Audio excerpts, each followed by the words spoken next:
ફાસલો. લેખક અશ્વિની ભટ્ટ. પ્રકરણ 74. કરવી ઢિલ્લોએ બીજી સિગરેટ સળગાવી. ત્યાં જીગર નીચે આવ્યો. તેણે ગેસ્ટ હાઉસના ડાઇનિંગ રૂમમાં બેઠેલા માણસો તરફ નજર કરી. ઢિલ્લોએ સિગરેટવાળો હાથ ઊંચો કર્યો. જીગર થોડાક ટેબલો વટાવીને તેની નજીક આવ્યો. ઢિલ્લો ઊભો થયો. બંને જણ એકમેકની સામે જોતા ઊભા રહ્યા. જીગર તેને ઓળખતો હતો. તે અને ઈસા બંઠરે તેના પડછાયાની માફક તેનો પીછો કર્યો હતો.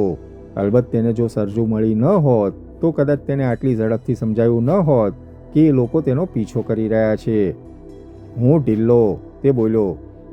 એટલે તમે મારા આદાને બાનમાં? ધીરે ભરો, ધીરે. દિવાલોને પણ કાન હોય છે. ઢિલ્લો બોલ્યો. કાન હોય કે આંખ હોય, હું તમને વોર્નિંગ આપું છું મિસ્ટર. મારા આદાનો જો વાળ વાંકો થયો છે તો હું તમારા શરીર પરના એક એક વાળને ઉખેડી નાખીશ. આપણે જો આવી જ રીતે વાતચીત કરવાની હોય તો કશો અર્થ નથી. ઉલટાનું આવી જબાન વાપરીને તારા આદાની જિંદગી જોખમમાં મૂકી રહ્યો છે. બાકી અમે પેલા કાગળની સાથે તારા બાપની એકાદ આંગળી કાપીને મોકલી હોત. જીગરે કશો જવાબ ન આપ્યો. વળી તમે ઈસા બંઠરને જે રીતે માર્યો છે તે બરાબર કર્યું નથી. તમે મને ઓળખતા તો હશો જ, મારું નામ પણ સાંભળ્યું હશે. ખેર, મારા આદમીને મારનારના પગ તોડી નાખવામાં આવે છે તે તમને ખબર નહીં હોય. ઢિલ્લો, ફિશિયારીઓ ઠોકવાની છે કે તારે મૂળ વાત કરવાની છે?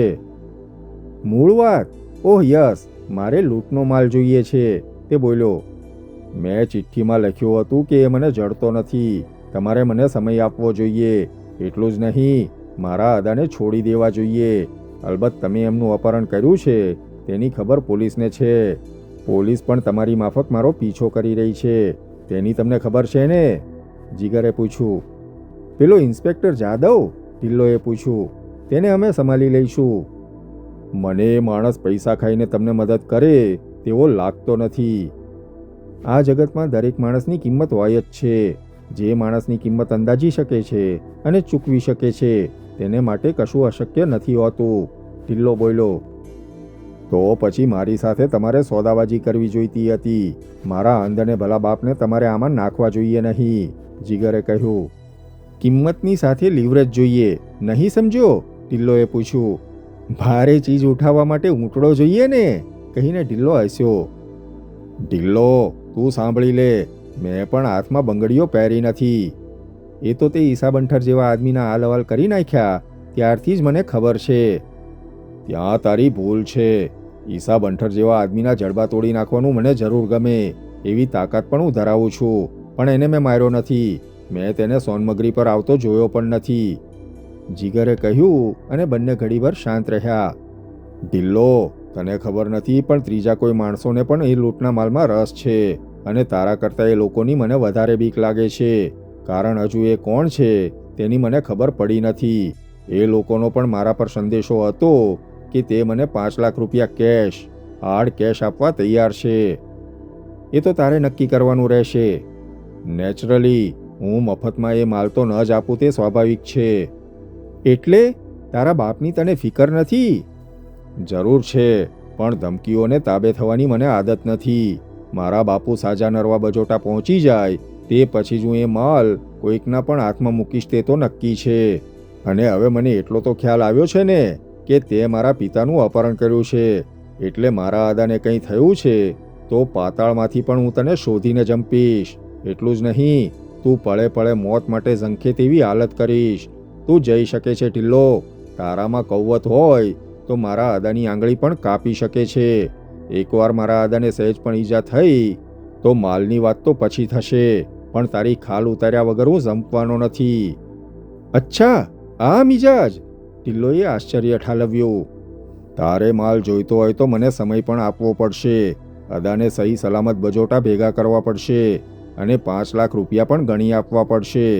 તને રસ હોય તો મને કહેવડાવજે, નહીં તો મારી પાસે ગ્રાહક છે. માલ ક્યાં છે? સોનમગરીના પૂર્વ કિનારે. જીગરે આસાનીથી કહ્યું. તારાથી શોધી શકાય તેમ હોય તો શોધી લે, બસ. એટલે કે? તને કહ્યું તો ખરું કે મને પોતાને એ જગ્યા જડતી નથી. 12 વર્ષ પહેલાં ઉતાવળમાં સંતાડેલી ચીજ શોધવી સહેલી નથી. પોલીસે પણ એ શોધવા પ્રયત્ન કર્યો હતો. તે તું ભૂલી ગયો છું? જીગરે કહ્યું. વેલ, તમારે એ માલ જોઈતો હોય તો પહેલાં મારા અદાને છૂટા કરવા પડશે, મારી પાછળ પડેલી પોલીસને હટાવવી પડશે. અને ત્રીજી વાત, એ માલમાં રઘુનંદન મિશ્રના લોકરમાંથી મળેલી ચીજો હું તને હાથમાં નહીં આપું. કેમ? એ હું દેવકીનંદન મિશ્રના હાથમાં આપીશ. મતલબ? ઢિલ્લોએ પૂછ્યું. તેની કિંમત વધારે છે ને ઢિલ્લો, તારા કરતાં ઘણી વધારે. તું વિચાર કરી લે, મારા અદાનો છુટકારો થશે પછી જ હું માલની તલાશ કરીશ. બેલાશક, એ તલાશ કરવામાં તારે એકલાએ સામેલ થવું હોય તો મને વાંધો નથી, કહીને જીગર ઊભો થયો. ઢિલ્લો થોડીવાર ત્યાં બેસી રહ્યો. જીગર ડાઇનિંગ હોલમાં થઈને ગેસ્ટ હાઉસની વંડીના દરવાજામાંથી બહાર નીકળ્યો. સરજુ ઓવારા પાસે બેઠી હતી. ઢિલ્લો પણ થોડીવારે બહાર નીકળ્યો. ત્યારે જીગર ઓવારા પાસે બેઠેલા ખૂમચાવાળા પાસેથી ચણા ખરીદીને જયસમંદના ઓવારાના પગથિયા ઉતરતો હતો. બપોરે ફિયાટ ગાડી ગેસ્ટ હાઉસના પટાંગણની બહાર આવીને ઊભી રહી. ત્યારે ડાઇનિંગ રૂમમાં કોઈ હતું નહીં. ફિયાટમાંથી ઉતરીને ગેસ્ટ હાઉસના વંડી જેવા કમ્પાઉન્ડમાં થઈને દાઢીવાળો જુવાન અંદર આવ્યો. તેને જોઈને કાઉન્ટર ક્લાર્ક ઊભો થયો. તેણે ડાઇનિંગ રૂમમાં આમ તેમ નજર ફેરવી. ક્લાર્ક સાથે વાતચીત કરી. ગેસ્ટ હાઉસની ડાબી વિંગમાં એક કમરો તેને માટે ખોલવામાં આવ્યો. મોટે ભાગે સ્ટાફ ક્વાર્ટર્સ તરીકે વપરાતો આ કમરો ભાડે અપાતો નહીં. વળી એ ભાડે આપવો પડે તેવી ભીડ પણ ભાગ્યે જ ત્યાં થતી. એ કમરાની બારીઓ જયસમંદ તરફ નહીં પણ જગતેશ્વર જવાના પહાડી રસ્તા તરફ પશ્ચિમમાં પડતી. જવાન એ કમરામાં ચાલ્યો ગયો. ગાડીમાંથી તેની હેન્ડબેગ અંદર લઈ જવામાં આવી. કમરામાં જઈને તેણે ઝડપથી સ્નાન કર્યું અને કપડાં બદલ્યા. સરજુ રામતીરથને મળવા માટે બોટ હાઉસ તરફ ચાલી. જીગર કંઈક ચિંતાથી તેને જતી જોઈ રહ્યો. અદાને એ દુષ્ટોએ ક્યાં રાખ્યા છે તેટલી ખબર પડે તો એક એકના હાડકાં તોડી નાખું, એવો કશોક બબડાટ જીગરે કર્યો અને તે ગેસ્ટ હાઉસમાં આવ્યો. સરજુ આજે સાંજે રામતીરથને સોનમગરી પર લઈ જવાની હતી. ઢિલ્લો, જેણે તેને મેસેજ આપ્યો હતો તે આજે તેને વિતાડવાનો ન હતો. આજે સાંજે રૂઠી રાણીના મહેલમાંથી લૂંટનો સંતાડેલો માલ લઈ આવવાનો તેણે નિર્ણય કર્યો હતો. સાંજે માલ લેવા જવાનું સગવડ ભર્યું તો નહોતું જ, પણ તે સિવાય બીજો કોઈ માર્ગ ન હતો. તે વિચારમાં જ તે ગેસ્ટ હાઉસના કાઉન્ટર પાસેથી પસાર થયો. કાઉન્ટર ક્લાર્કે તેને ઊભો રાખ્યો અને ધીરેથી કહ્યું, રૂમ નંબર 101માં તમારી કોઈ રાહ જુએ છે. કોણ? તેમણે નામ નથી આપ્યું, કહીને ક્લાર્કે આંગળી ચીંધીને રૂમમાં જવાનો રસ્તો બતાવ્યો. અહીંયા આગળ. આ બદમાશો સિવાય તેને કોણ મળવા આવ્યું હતું?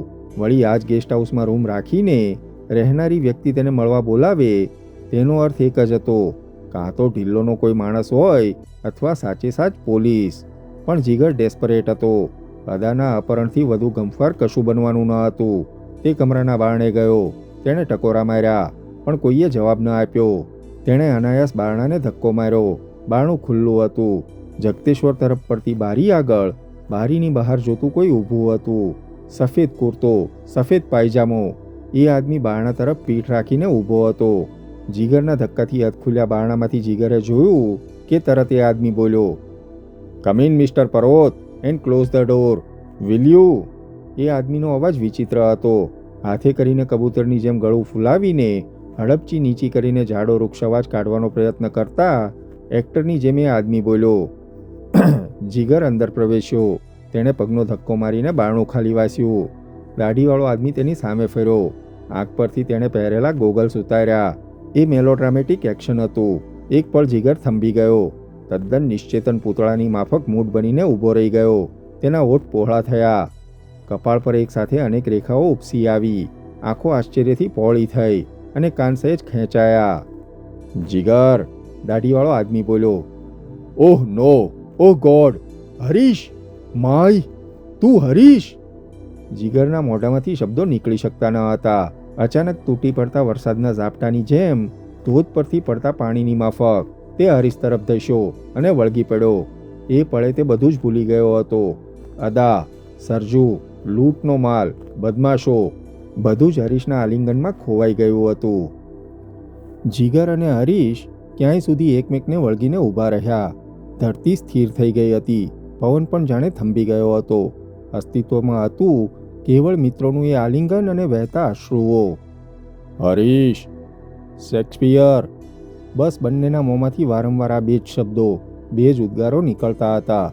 બંનેને સમજાતું ન હતું કે શું બોલવું જોઈએ, કેવી રીતે વાત કરવી જોઈએ. ક્યાં હતો આટલા દિવસ? તું ક્યાં હતો શેક્સપિયર? બંને જાણતા હતા કે તે ક્યાં હતા, છતાં મૂરખની જેમ એ સવાલ કરતા હતા. તારા અદા સલામત છે જીગર, હરીશ બોલ્યો.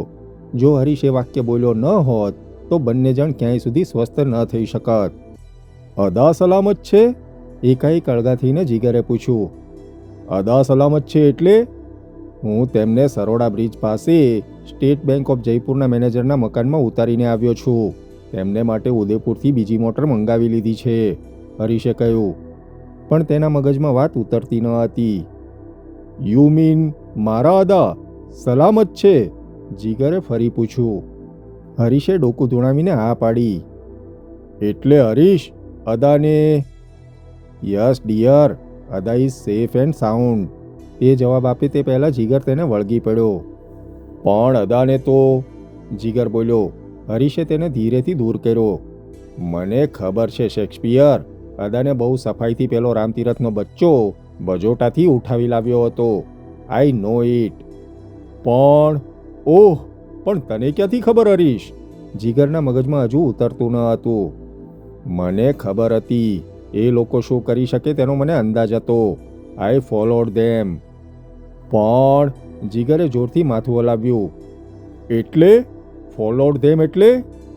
હરીશે જીગરના વાળ પકડ્યા અને પ્રેમથી તેનું માથું હલાવ્યું. તને બધું જ કહું છું. જેલમાંથી તું છૂટ્યો ત્યારથી હું તારા પર નજર રાખું છું. નજર રાખું છું? અરે પણ હું તો તારે ઘેર પણ આવી ગયો હતો તને મળવા માટે. પણ અમ્મીએ... મને ખબર છે, એ પણ ખબર છે. અમ્મીએ તારું અપમાન કરીને તને કાઢી મૂક્યો હતો. વેલ, આઈ એમ સોરી ફોર ધેટ.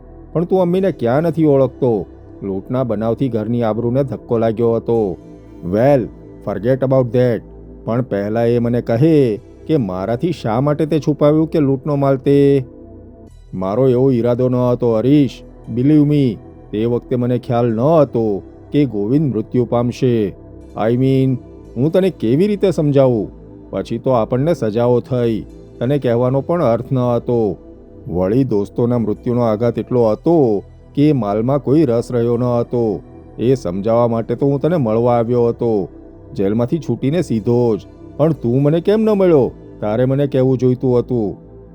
તને મેં ખબર પડવા દીધી હોત તો આ બદમાશો આપણને બંનેને મુસીબતમાં મૂકત. નહીં હરીશ, મને તું કહે. તને... જીગર એટલો આનંદના અતિરેકના આઘાતમાં હતો કે તેનાથી પૂરા વાક્યો પણ બોલી શકાતા ન હતા. તેના જીવનની સૌથી કપરી પળે ઈશ્વરના કોઈ ચમત્કારની જેમ હરીશ તેની મદદે આવી પહોંચ્યો હતો.